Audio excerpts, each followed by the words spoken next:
Let's Ya, pray. We start with a ya, prayer. oke. In the name of the Eh, Father, the Son, and the Holy Spirit, one God. Amen. dalam nama Bapa, Putra, dan Roh Kudus, Allah yang Esa, amin.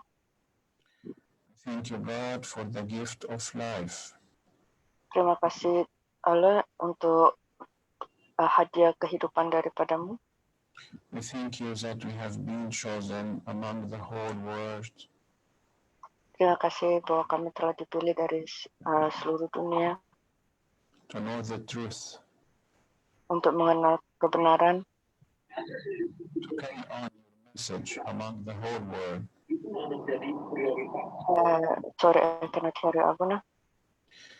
We thank you that to carry on your message in the whole world. Kami bersyukur bahwa kami meneruskan pesanmu kepada seluruh dunia.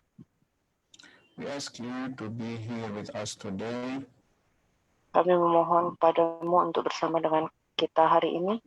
to bless the word of spirit,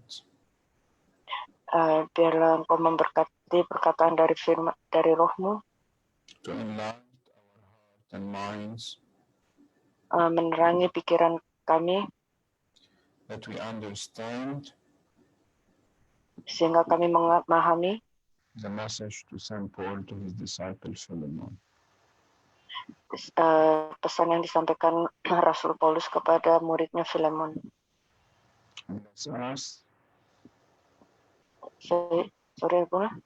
bless us, Berkati kami, and bless all the congregation of the Orthodox churches, dan juga semua anggota jemaat gereja ortodoks, bless the whole world by your mercy.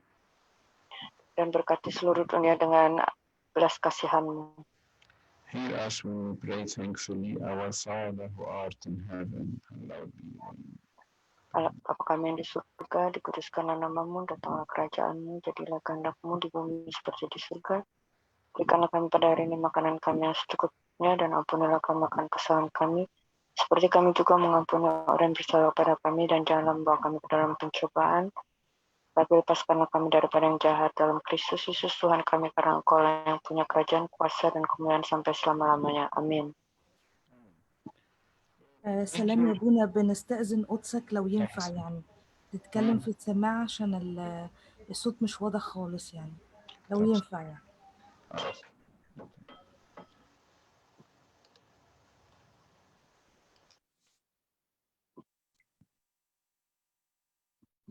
كده ايه الاخبار؟ This is good, Abuna. Very nice. Very good. شكرا يا بونا، ميرسي. Very good. So our message today is about the message of St. Paul to his disciple Philemon. Pesan kita hari ini adalah surat dari Rasul Paulus kepada Filemon.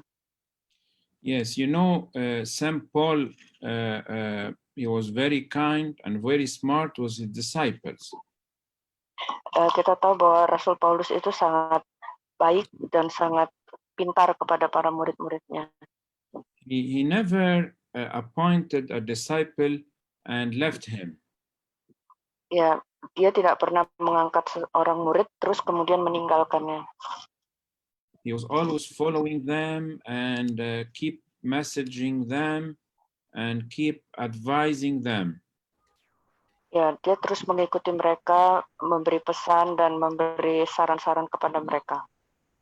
So our message here to his disciple Philemon, he was a good man, wealthy man. Ini pesan pada Filemon, dia adalah seorang yang baik dan bagus dalam iman. He was in a rank like a bishop. Dan dia dalam posisi seperti seorang bishop. So there was a problem with someone called Onesimus. Dan ada sebuah masalah dengan seseorang yang bernama Onesimus. Who was like a slave or working for Philemon. Dia seperti seorang budak yang bekerja kepada Filemon. But he left Philemon, and it seems that some writers said that he stole some money from Philemon. Ya, kemudian dia meninggalkan Filemon dan beberapa penulis mengatakan bahwa dia mencuri uang dari Filemon. So through the message, that is, it is the main subject of the message, the problem of Onesimus. Ini adalah subjek utama dari masalah dengan Onesimus. But it shows the relation between St. Paul and his disciple Philemon. Dan ini juga menunjukkan hubungan dari Rasul Paulus kepada muridnya Filemon. So we're gonna focus on the relation between a teacher and his disciple, a father and his disciple. Jadi kita akan berfokus pada hubungan antara seorang guru dengan muridnya, seorang bapak dengan muridnya. So now, as a start, you know that Paul wrote that message when he was prisoner. Kita tahu bahwa Rasul Paulus menulis pesan ini ketika dia adalah seorang yang dipenjara. And it seems that he met Onesimus at that time when St. Paul was prisoner in Rome. Dan nampaknya Rasul Paulus bertemu dengan Onesimus ini ketika dia sebagai tahanan di kota Roma. So he wrote that message and he sent it with Onesimus to Philemon to accept him. Jadi kemudian dia menulis surat ini bersama sama Onesimus kepada Filemon untuk menerima Onesimus. So now we're gonna read, it's only about 25 verse. Ya, kita akan baca kurang lebih sekitar 25 ayat. We're gonna read it so to see the problem of Onesimus and how St. Paul solved it with his disciple Philemon. Ya, kita akan lihat masalah dari Onesimus dan bagaimana dia menyelesaikannya dengan Filemon. The first two verse shows the relation between Philemon and St. Paul, also Apphia, which seems to be the wife of Philemon. Dan yang pertama adalah hubungan Filemon dengan Rasul Paulus dan juga Apphia yang nampaknya dia adalah istri dari Filemon. So Paul, a prisoner of Christ Jesus, and Timothy, our brother, to Philemon, our beloved friend and a fellow laborer, to the beloved Apphia, Archippus, our fellow soldier, and the church in your house. Dari Paulus, should I read? Yes. Okay. Yeah. Dari Paulus, seorang hukuman karena Kristus Yesus, dan dari Timotius saudara kita, kepada Filemon yang kekasih teman sekerja kami, dan kepada Apphia, saudara perempuan kita, dan kepada Archippus, teman seperjuangan kita, dan kepada jemaat di rumahmu. You know that it's always when you read the beginning and the introduction of the message of St. Paul, you see these two parts. Kalau kita lihat dari surat-surat Santo Paulus, kita akan melihat hal ini pada permulaan suratnya, ada dua hal. Then the third and fourth verse shows the second part of the introduction of the messages of St. Paul. Grace to you, and I thank my God, making mention of you always in my prayers. Ya, kita lihat di ayat ketiga dan keempat, aku mengucap syukur kepadamu setiap kali aku mengingat engkau dalam doaku, dan anugerah kasih karunia dari damai sejahtera dari Allah. You know how much St. Paul was encouraging always his disciples. Kita lihat bagaimana Rasul Paulus selalu mendorong para murid-muridnya. He shows them how he is happy about knowing their news and their updates. Ya, di situ menunjukkan bahwa Rasul Paulus selalu bahagia mengetahui bagaimana perkembangan dari mereka. And he always thanking God about them and mentioning them in his prayers. Dia selalu mengucap syukur kepada Allah dan menyebut mereka dalam doa-doanya. So the four first verses shows indirectly that this is a proven message of St. Paul. This is the same introductory he always use. Ya, jadi 4 ayat pertama ini adalah bukti bahwa surat ini ditulis dari Rasul Paulus karena ini adalah permulaan pembukaan yang selalu dia gunakan dengan cara yang sama. In verse 5, he start the encouraging words, hearing of your love and faith, which have toward the Lord Jesus and toward all the saints. Ayat kelima dia mulai memberikan perkataan yang mendorong bahwa aku mendengar tentang kasihmu kepada semua orang kudus dan tentang imanmu kepada Tuhan Yesus. And the first 6 shows that the sign of love is very essential for the sharing of the faith. Jadi di ayat ini dikatakan bahwa tanda dari kasih itu adalah hal yang penting untuk berbagi tentang iman. And it shows verse 6 as well that there is some faith that it is effective and others that are not. Dan di ayat yang ke-6 dikatakan bahwa ada iman yang efektif dan iman yang juga tidak efektif. An effective faith, it's the faith that is full of acts. Iman yang efektif adalah iman yang penuh dengan perbuatan-perbuatan. An effective faith, it shows acknowledgement of every good thing, which is the behaviors.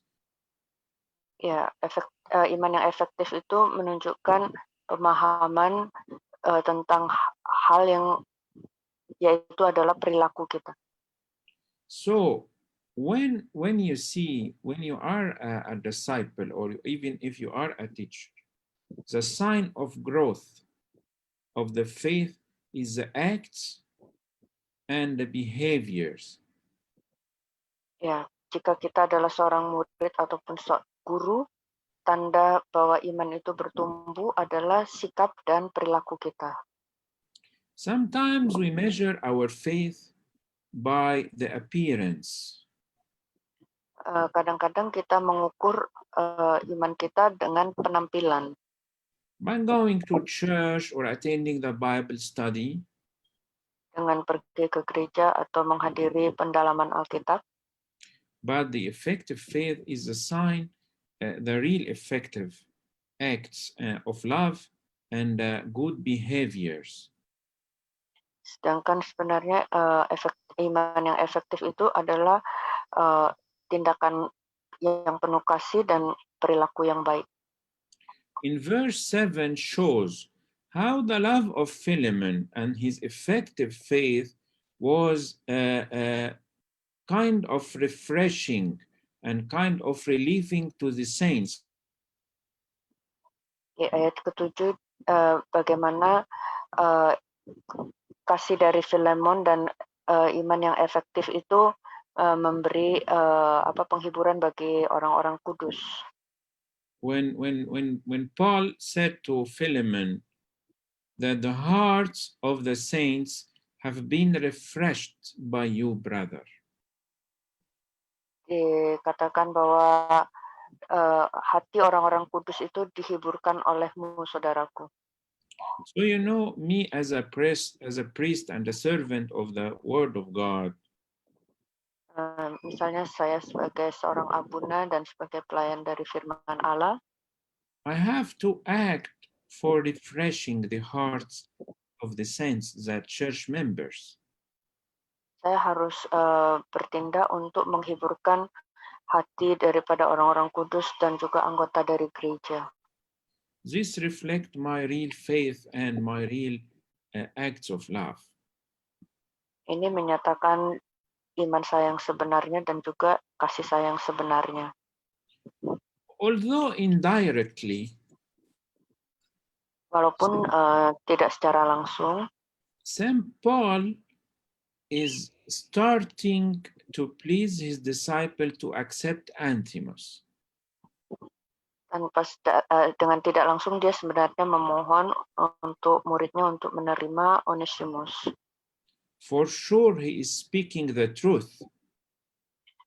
Memang benar dia mengatakan yang benar. He is not like doing a compliment or saying nonsense.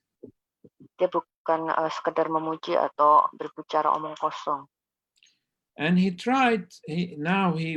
trying to tell him, therefore, in verse 8, I might be very old in Christ to command you what is fitting. Ya, dikatakan di ayat 8, sekalipun di dalam Kristus aku mempunyai kebebasan penuh untuk memerintahkan kepadamu apa yang harus engkau lakukan. So he is reminding him about his love. He is doing good with the saints, refreshing their hearts. Now please accept my command or my request. Ya, walaupun dia tadi sudah mengingatkan tentang kasihnya, melakukan hal yang baik, tapi sekarang dia mengingatkan untuk ikuti permohonanku. We can distinguish now that the request is held by love, not by authority. Jadi kita dapat membedakan sekarang bahwa permintaan itu diminta dengan kasih, bukan dengan otoritas atau kekuasaan. That's the real bond in our church, love and trust. Itulah ikatan yang nyata dalam gereja kita adalah kasih dan kepercayaan. And for our spiritual life, dan untuk kehidupan rohani kita,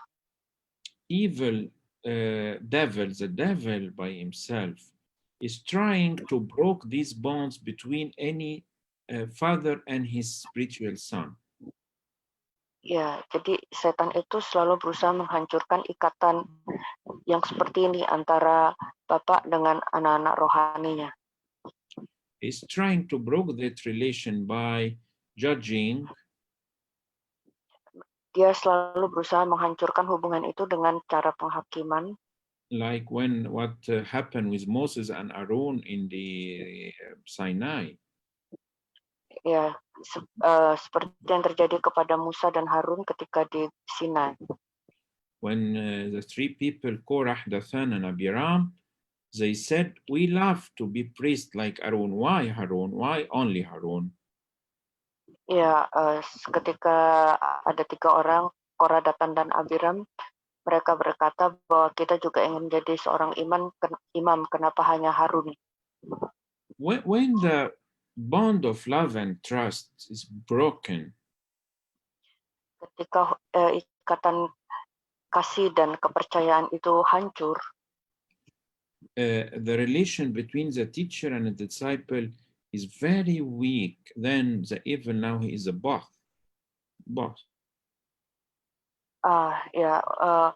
Hubungan itu sangat lemah antara seorang bapak dengan anaknya dan iblis mulai berperan di situ. In verse 9, it is assuring what we are saying. It says that for love's sake I rather appeal to you. Tapi mengingat kasihmu itu lebih baik aku memintanya daripadamu. And now I'm a prisoner of Jesus Christ. He is making like an emotionally stress on his disciple Philemon. Ya, dan dia kemudian mulai menyatakan bahwa aku sekarang dipenjarakan karena Kristus Yesus, dan dia mulai berbicara tentang sisi emosionalnya kepada Philemon. And he is saying that to make Philemon sure that when I'm requesting this Philemon, it's for the love of Jesus, not for anything else. Jadi dia mau menyampaikan kepada Filemon, ketika aku meminta ini kepadamu itu karena kasih kepada Yesus Kristus, bukan karena yang lain. And in verse 10, he starts his request directly. I appeal to you for my son Ansimus, whom I have begotten while in my chains. Ya, kemudian ayat 10 dia mulai menyatakan dengan langsung apa yang dia mau sampaikan.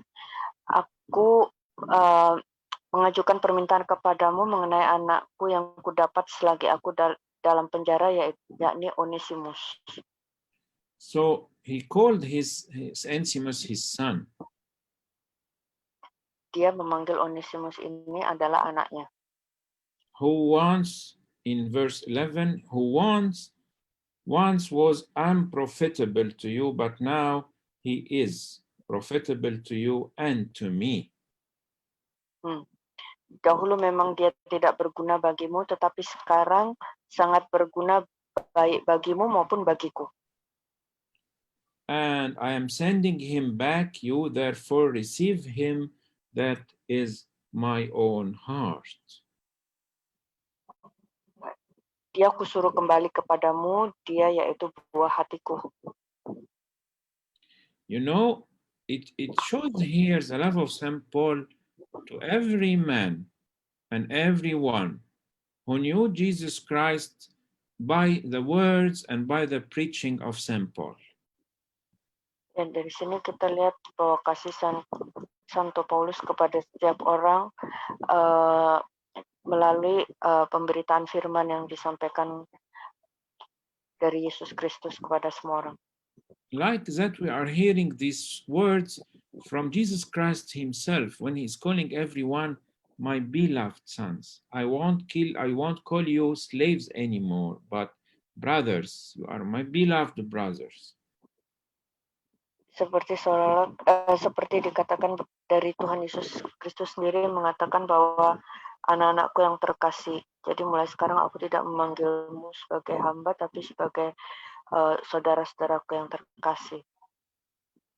So, from these verses, it seems that St. Paul is showing us how the bonds should be between us in the church. Dari ayat-ayat ini, Santo Paulus menyatakan bagaimana hubungan itu harus terjadi di antara kita di dalam gereja. Because it's very common to have conflicts. Sebab sangat umum atau biasa untuk memiliki konflik. I think the Holy Spirit guided our fathers to include this message in the 14th message of St. Paul. Ya, saya rasa Roh Kudus memimpin para bapak-bapak kita untuk memasukkan surat ke-14 ini yang ditulis dari Santo Paulus. So it's very common to have conflicts in our churches between the brothers, and the bond of love should save us from these bad conflicts. Ya, adalah hal yang lumrah terjadi bahwa memiliki konflik di antara saudara-saudara, tetapi ikatan kasih itu yang menyelamatkan kita dari konflik seperti ini. And instead of using the authority, St. Paul, instead of using his authority, you know, he is requesting, depending on the bond of love between him and his disciple. Ya, sebagai ganti dia menggunakan otoritas, meminta dengan otoritas, tapi dia kemudian memintanya dengan kasih, itu terkait dengan ikatan kasih yang dia miliki dengan para muridnya. And it's very obvious in verse 14 when he says, but without your consent, I wanted to do nothing, that your good deed might not be my compulsion, as it is were but voluntary. Ya, ini sangat nyata di ayat 14, tetapi tanpa persetujuanmu, aku tidak mau berbuat sesuatu supaya yang baik itu jangan kau lakukan seolah-olah dengan paksa, melainkan dengan sukarela. And in verse 15, it shows that we can use conflicts in a good way. Yani it shows in verse 15. Yeah, go ahead, please. Ya, di ayat 15 dinyatakan di situ bahwa kita dapat menggunakan konflik itu dalam hal yang baik. Itu terlihat dari ayat 15. It is obvious as well in verse 15. For perhaps he departed for a while for this purpose, that you might receive him forever. Dikatakan, sebab mungkin karena itulah dia dipisahkan sejenak daripadamu, supaya engkau dapat menerimanya untuk selama-lamanya. How positive are the eyes of St. Paul? Betapa positifnya mata dari Santo Paulus ini. He's always trying to get the good side from any problem or any conflict. Dia selalu mencari sisi yang positif dari setiap masalah atau setiap konflik. He's saying that when he departed you, that was a cause that he met me and he accepted the word of God. So when he goes back to you, he stay with you forever, not a slave, not a slave, but as a brother and a believer. Ya, jadi ketika maksudnya Onesimus ini meninggalkan engkau supaya dia bisa bertemu aku, dan ketika dia bertemu aku dan menerima firman Allah, kemudian supaya dia bisa kembali kepadamu dan supaya engkau bisa menerima dia selamanya, bukan lagi sebagai seorang budak tapi sebagai seorang murid. And St. Paul is very fair, you know. Dan Rasul Paulus ini sangat adil, kita tahu. Because I'm trying, you know, when we looked at this message, it shows how we should deal all together in the church. Ya, kita lihat bagaimana kalau lihat dari surat ini, maksudnya kita juga harus bagaimana melakukannya bersama-sama di dalam gereja. Because in verse 18, he says, but if he has wronged you or owes anything, put that on my account. Nah, di sini dikatakan di ayat 18, kalau dia sudah merugikan engkau ataupun berhutang padamu, tanggungkanlah semuanya itu kepadaku. That's why in the introductory of the message, we say that some are saying that maybe Ansimus, when he left, he took some money from Philemon. Now, St. Paul, even if he's asking his disciple Philemon to accept him, he didn't forget that if Ansimus took anything from Philemon, consider it on the account of St. Paul. Ya, tadi seperti pembukaan yang pertama dikatakan bahwa Onesimus kemungkinan ada mengambil uang. Itulah sebabnya dia tidak melupakan hal itu. Makanya dia mengatakan bahwa jika dia merugikan engkau atau berhutang padamu, tanggungkanlah semuanya itu kepadaku. And in verse 19, he is very serious. I, Paul, am writing with my own hand. I will repay. Dan di ayat 19 dia mengatakan dengan sangat serius, aku Paulus menjamin dengan tulisan tanganku sendiri, aku akan membayarnya. And he is returning back to the bond of love, saying not to mention to you that you owe me even your own self besides. Dan di situ menegakkan tentang ikatan kasih itu, tanggungkanlah semuanya itu kepadamu karena engkau berhutang padaku, yaitu dirimu sendiri.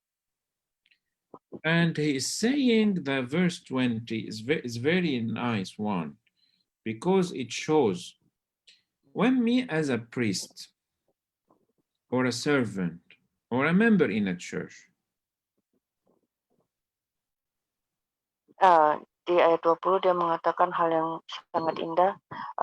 Katakan kalau saya seorang imam atau sebagai seorang anggota dari gereja. I see any conflicts between the church members Dan saya melihat ada sebuah konflik antara anggota gereja that make my heart burn. dan itu membuat hati saya sedih atau luka. That's why in verse 20 he is saying him, please refresh my heart in the Lord by accepting him. Itulah di ayat 20 dikatakan, ya hiburkanlah hatiku di dalam Kristus dengan menerima dia.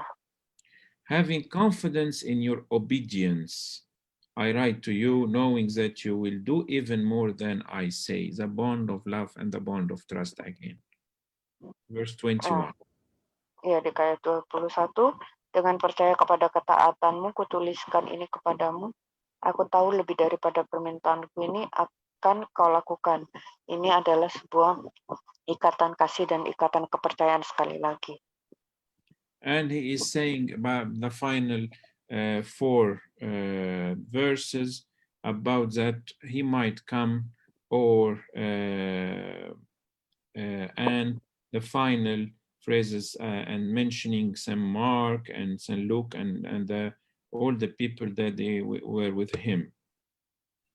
Dan 4 ayat terakhir itu dia mengatakan mungkin dia juga akan datang, dan kemudian dia menyebut nama-nama rekan sekerja seperti Santo Markus, Santo Lukas, rekan sekerja dia.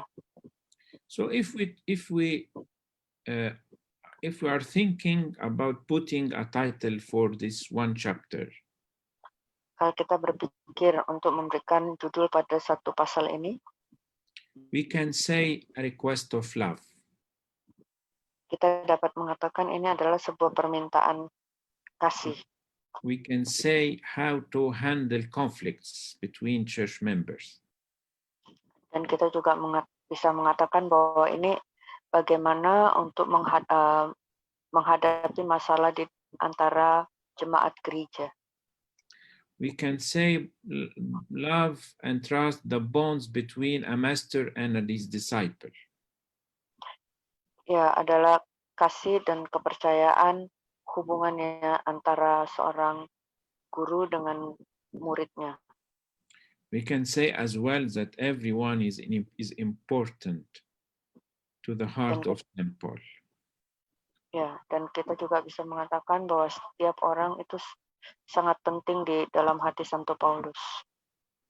So all these titles goes for one chapter that shows how St. Paul was handling that conflict between Philemon and Onesimus. Semua judul-judul ini merujuk pada pasal ini yang mengkaitkan antara hubungan dari Santo Paulus dengan Philemon. The main application that we can learn from that chapter. Aplikasi utama yang dapat kita terapkan dalam pasal 1 ini, the bonds between me as a church member and my masters or my priests or my teachers, whatever who serve me. Hubungan antara saya sebagai anggota gereja maupun dengan guru-guru kita maupun imam atau pengajar kita. And the obedience depends about the. Halo? Yes. Sorry, could you repeat once again, Ampuna? The obedience should depend on love and trust. Ya, ketaatan itu harus digantungkan atas kasih dan kepercayaan. Not about understanding. Bukan tentang pemahaman. You know, I will finish my word by a short story that's written in the history of our church. Saya akan mengakhiri perkataan saya dengan sebuah cerita yang tercatat di gereja kita. The story happened in the early ages of the monasticism. Cerita ini terjadi pada awal abad-abad pertama monastisisme atau kebiaraan. That when a master said to his disciple, Ketika seorang guru mengatakan pada muridnya, take that stick, wood stick, except, take that wood of stick, a stick, Oh. stick of wood. oke, ya, ambil sebuah batang kayu. The master said to his disciple, take that wood of stick and go and plant it in the desert. Dan dia mengatakan, ambil sebatang kayu, bawa ke padang gurun dan tanam di sana. And keep watering it every day. Dan sirami itu tiap hari. And you know what? After a while, maybe months, Dan kita tahu dalam beberapa waktu, mungkin beberapa bulan, the planted was flowered.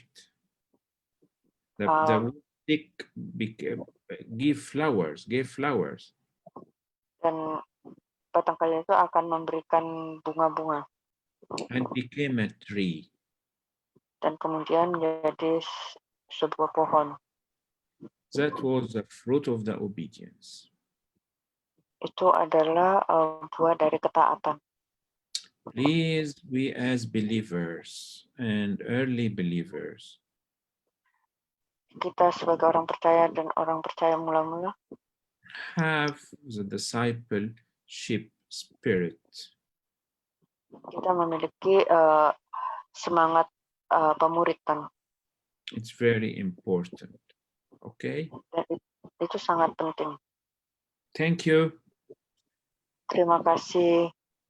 So for the next week, we work around and maybe a new chapter for St. Paul or even whatever is prepared for you. Thank you everybody for the spirit of discipleship. Terima kasih. Kita minggu depan mungkin kita akan bahas tentang surat dari Santo Paulus yang lainnya. Terima kasih untuk semangat pemuritan. And we all pray for our masters and teachers. Dan kita semua juga berdoa untuk para guru-guru kita. They are bearing a lot. Karena mereka memikul banyak hal. Thank you all. Terima kasih semua. Thank you, Abuna. Thank you, Habibi. Thank you. You know what's mean Habibi? I beloved. Yeah, beloved people. Thank you, my beloved. Yeah. Okay, Thank you, Abuna. Will you please close for prayer or? Okay. In the name of the Father, Son, and the Holy Spirit, one God. Amen. Thank you, our Lord God and Savior Jesus Christ. Dalam nama Bapa, Putra, Roh Kudus, kami mengucap syukur dalam nama Yesus Kristus. Thank you for everything and on everything. Kami bersyukur untuk semuanya dan atas semuanya. Please accept our prayers, our supplications. Terimalah doa-doa kami dan permohonan kami. Remember us, remember all the people around. Ingatlah kami dan juga orang-orang di sekeliling kami. We ask you for the sorry, Abuna, cannot hear. We ask you for your mercy. Kami memohon untuk belas kasihan-Mu. Have compassion upon us. Berbelas kasihlah atas kami. And bless us all. Dan berkatilah kami semua. By the intercession of Saint Mary and the angels. Dengan syafaat dari Bunda Maria dan para malaikat.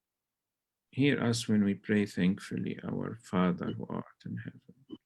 Dengarlah doa kami ketika kami berdoa dengan pengucapan syukur. Bapa kami yang di surga, dikuduskanlah nama-Mu, datanglah kerajaan-Mu, jadilah kehendak-Mu di bumi seperti di surga.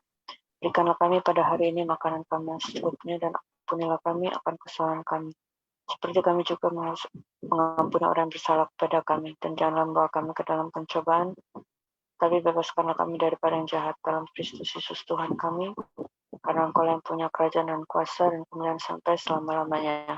Amin. Amen. Amen. Thank you and goodbye. Thank you, Buna. Thank you. Bye. Thank you. Yeah. See you. Abuna. Thank you, everybody. Thank you. Thank you. Thank you, Abuna. Goodbye. Bye. Thank you. Thank you.